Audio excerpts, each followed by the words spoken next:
Con ordinanza cautelare, la terza sezione del Tribunale amministrativo di Palermo ha accolto parzialmente la sospensiva formulata da diverse associazioni, tra cui il WWF Italia, la LAC, Legambiente Sicilia, l'NNDC Animal Protection, l'EMPA, la LIPU, patrocinati dai due avvocati Bonanno e Giudice, relativa al ricorso contro il calendario venatorio regionale 23-24 emanato dall'assessore regionale all'agricoltura Luca Sammartino.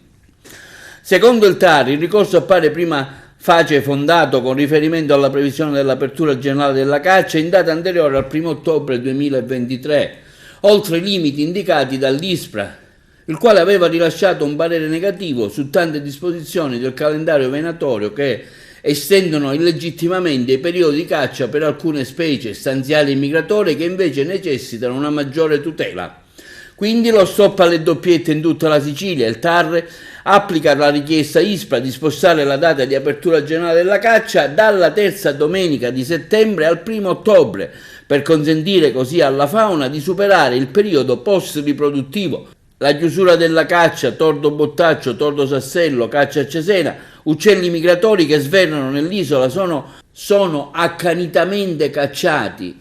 Viene anticipata dal 10 gennaio 2024 la chiusura della caccia agli uccelli acquatici, inoltre viene anticipata al 20 gennaio 2004. Il TAR ha fissato al prossimo 10 gennaio la data dell'udienza per trattare nel merito il ricorso delle 6 associazioni ambientaliste e animaliste.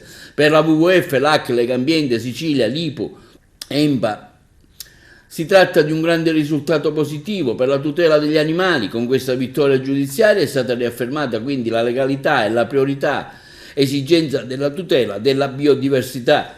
La magistratura ha sonoramente bocciato il decreto sparatutto dell'assessore Sammartino e dei suoi consulenti calibro 12.